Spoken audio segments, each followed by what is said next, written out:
Hello everyone, welcome back on Civil Service Point Out channel. So guys, IPCC intergovernmental panel on climate change. So हमारा आज का ये topic है। So video काफ़ी short में कोशिश करूँगा कि बने, हालांकि पूरा एक्सप्लेन करूँगा। इससे बाहर क्वेश्चंस नहीं आया है और इससे बाहर क्वेश्चन नहीं आएगा। प्रॉपर एक्सप्लेन किया जाएगा कि क्या है, क्यों बना था, क्यों इसको लाया गया था, इसका मुख्यालय कहाँ पे है, इसका पर्यावरण से क्या जुड़ाव है, क्यों बनाया गया था। सो स्टार्ट करते हैं। सो इसका पूरा नाम होता है inter governmental panel on climate change. ये दो संस्थाओं से मिलकर बना है, UNEP और WMO। Okay, World Meteorological Organization WMO, ठीक है, और United Nations Environment Programme UNEP। इन दो लोगों से मिलकर IPC का निर्माण हुआ है, यानी ये दो संस्थाएं आपस में जुड़कर IPCC का निर्माण किए हैं। और IPCC का जो स्थापना है वो 1988 में हुआ है। क्लियर? सो यहाँ तक आई होप आपको क्लियर हो गया। WMO वर्ल्ड मेट्रोलॉजिकल ऑर्गेनाइजेशन जो है वो 23 मार्च 1950 को इस्टेब्लिश हुआ था। UNEP जो है इसकी 5 जून 1972 को इस्टेब्लिश हुआ था। ओके, सो इतना फंडामेंटल रहा। 3 टॉपिक, WMO, UNEP और IPCC। ओके, अब हम चलते हैं IPCC के वर्क पे, ठीक है, इंट्रो पे और इनके फंडामेंटल पे क्या है। ओके, सो हमारा जो IPCC है, विश्व मौसम विज्ञान संगठन यानी WMO और संयुक्त राष्ट्र पर्यावरण कार्यक्रम UNEP के सहयोग के द्वारा 1988 में इसका गठन किया गया है। ठीक है, IPCC का जो मुख्यालय है वो जिनेवा में है। क्लियर? IPCC का उद्देश्य दुनिया भर से कई पुनर्मूल्यांकन का विश्लेषण करके एक आकलन रिपोर्ट तैयार करना है। ओके, और सभी स्तरों पर सरकारों को वैज्ञानिक डेटा प्रदान करें जिसका उपयोग वे जलवायु नीतियों को विकसित करने के लिए करेंगे। क्लियर? अंतर्राष्ट्रीय जलवायु परिवर्तन वार्ताओं के लिए IPCC अध्ययन भी एक प्रमुख इनपुट तत्व है। IPCC सरकारों का एक संगठन है जो संयुक्त राष्ट्र या WMO के सदस्य हैं। ओके, सो गाइज ये लाइन इंपॉर्टेंट है, मैं रिपीट कर दे रहा हूँ। इस पे क्वेश्चन भी आ चुके हैं कि IPCC सरकारों का एक संगठन है, ओके, जो संयुक्त राष्ट्र या WMO के सदस्य होते हैं इसमें। ओके, नेक्स्ट है लाइन, 2021 तक IPCC के 195 मेंबर हो चुके हैं। ओके, इस समय यानी इनके मेंबर 195 हैं, यानी 5 कम 200 मेंबर इस समय IPCC के हैं। IPCC अपना खुद का शोध नहीं करता है।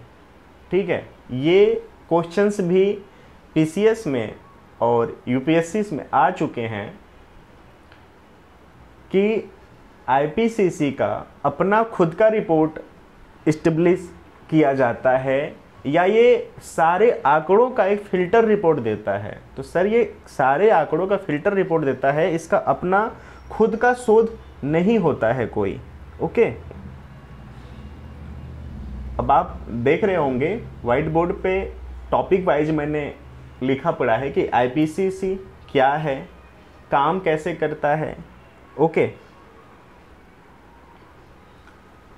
IPCC रिपोर्ट, 3 विशेष रिपोर्ट क्या क्या हैं। IPCC अब तक एग्जाम में किस तरह से क्वेश्चन पूछे गए हैं। ओके, और काफ़ी इस समय चर्चा में बना हुआ है 2021 AR6 रिपोर्ट क्या है IPCC का। सो इसको 1 बाय 1 करके हम देख लेते हैं। ठीक है, सो IPCC काम कैसे करता है इसको देख लेते हैं। आईपीसीसी अपना खुद का शोध नहीं करता है, दुनिया भर से सैकड़ों लोग आईपीसीसी में काम में योगदान करते हैं। मूल्यांकन अध्ययनों के लिए आईपीसीसी के वैज्ञानिक दुनिया भर में सालाना प्रकाशित होने वाले 1000 वैज्ञानिक पत्रों का मूल्यांकन करके अपना स्वेच्छा रिपोर्ट जारी करते हैं। ठीक है, यह मूल्यांकन जलवायु परिवर्तन के कारकों, इसके प्रभावों और भविष्य के खतरों और अनुकूलन और शमन इन खतरों को कम करने के तरीके के बारे में पूरी जानकारी प्रदान करते हैं। आईपीसीसी एक उद्देश्य और पूर्ण मूल्यांकन देता है और इसकी रिपोर्ट विचारों और अनुभव की एक विविध श्रेणी को दर्शाती है। ओके, सो ये रहा कि काम कैसे करता है। ठीक है, अब आईपीसीसी रिपोर्ट क्या है इसको देख लेते हैं। क्लियर।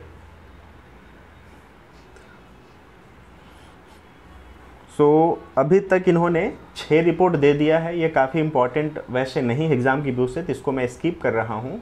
अभी तक 6 रिपोर्ट दे दिए हैं। पहला इन्होंने 1990 में दिया था। ठीक है, उसके बाद इन्होंने नेक्स्ट 1994 में दिया है, 2001 में दिया है, 2007 में दिया है, 2014 में दिया है और 2021 में दिया है, जिसको कहा जा रहा है 2021 AR6।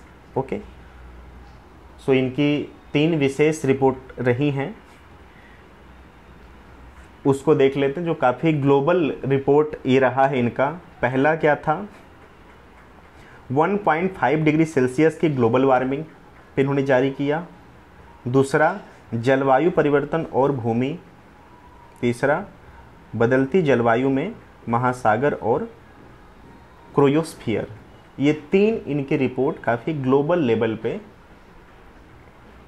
जानी गई है और मानी गई है। ओके,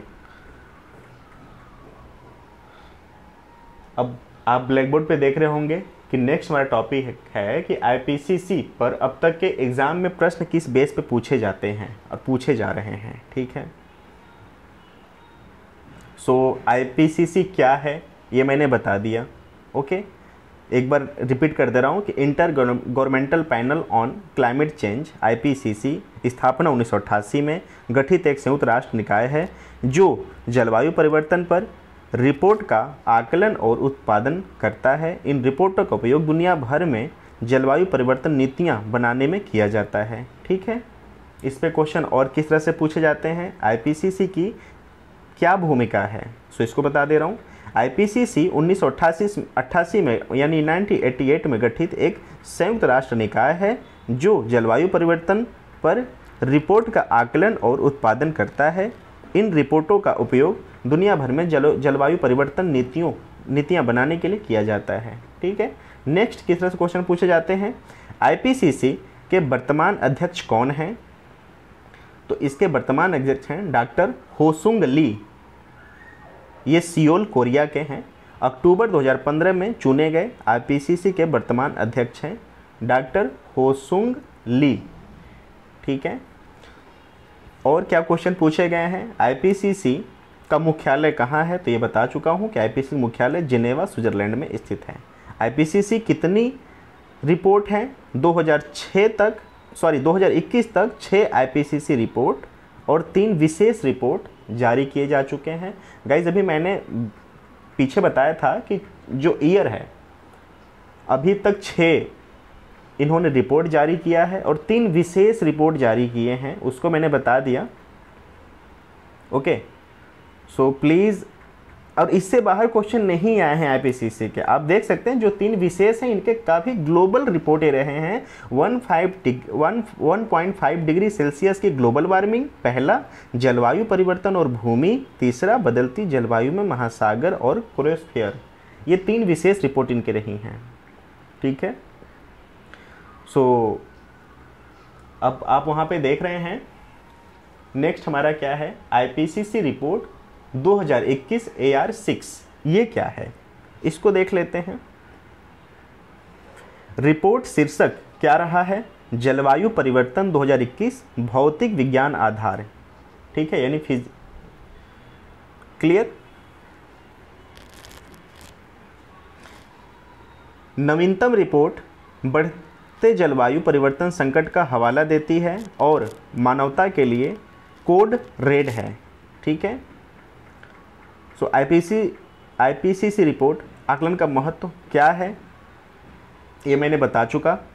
ठीक है, अब हमारा इम्पॉर्टेंट और लास्ट टॉपिक इसमें है आईपीसीसी AR6 के अनुसार भारतीय स्थिति।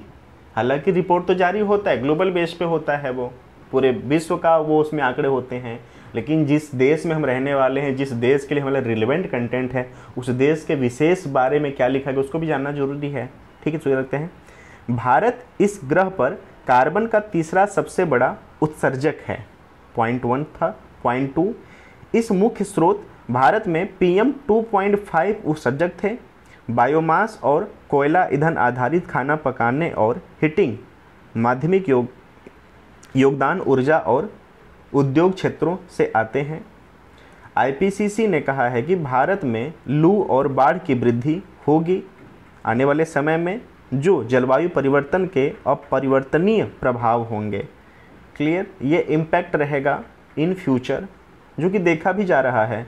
ठीक है, नेक्स्ट है, आने वाले दशकों में दक्षिणी भारत में अत्यधिक वर्षा के साथ जारी ग्लोबल वार्मिंग प्रवृत्तियों से भारत में वार्षिक औसत वर्षा बढ़ने की अधिक संभावना। यानी जो भारत का हमारा दक्षिणी एरिया है, दक्षिणी राज्य जो हैं, वहाँ पर एवरेज से ज़्यादा बारिश होगी।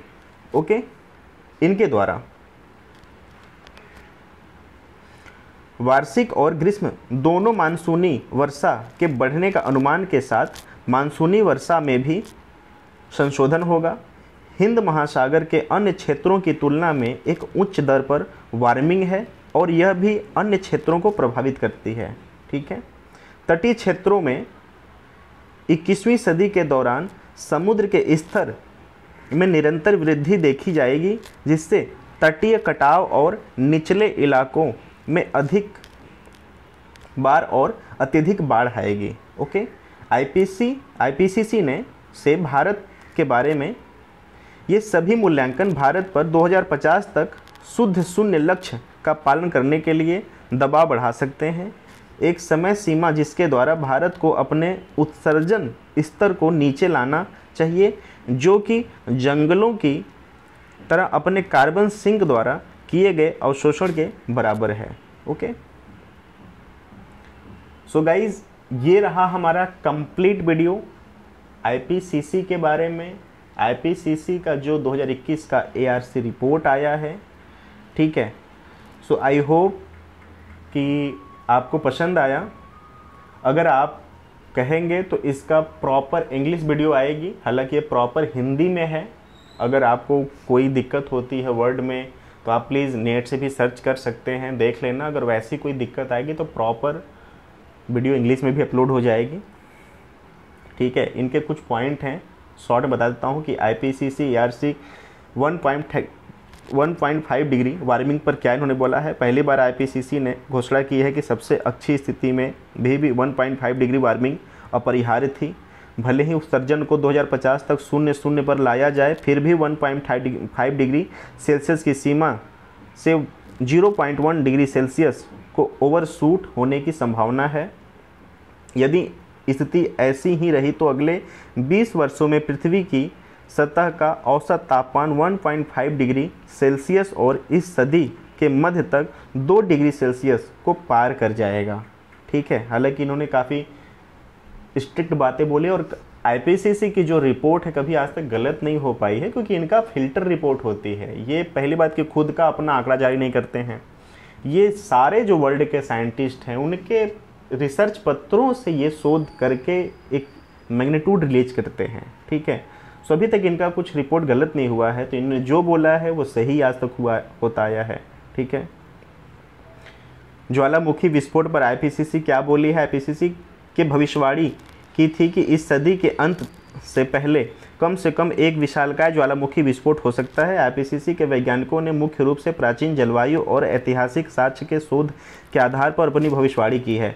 इतना बड़ा विस्फोट कई वर्षों तक वैश्विक सतह के तापमान को कम करेगा, भूमि की वर्षा को कम करेगा, मानसूनी परिसंचरण को बढ़ावा देगा और वैश्विक और क्षेत्रीय दोनों स्तर पर अत्यधिक वर्षा का कारण बनेगा। ठीक है, सो संक्षेप में देख लेते हैं ये रिपोर्ट कि क्या है IPCC AR6 काफ़ी शॉर्ट में। ठीक है, IPCC AR6 से कहा है कि हिंद महासागर में गर्म होने से समुद्र के स्तर में वृद्धि होगी, जिससे निचले स्तर के क्षेत्रों में अधिक लगातार और अत्यधिक तटीय बाढ़ आएगी। गाइज ये मेंस का भी लाइन है, आप प्लीज़ इसको नोट कर लेना कि हिंद महासागर में अगर वाटर लेयर बढ़ता है तो उसका कारण क्या है। तो उसका कारण यहाँ पे बताया जा चुका है। सो प्लीज़ आप इसको लाइन को नोट करा कि प्रीलिम्स का टाइमिंग चल रहा है तो इस पर मेंस में बहुत ज़्यादा फोकस करने की कोई आवश्यकता नहीं, बट रिकॉल करते रहना, मे बी क्वेश्चंस किस तरह से घूम कर आ जाए।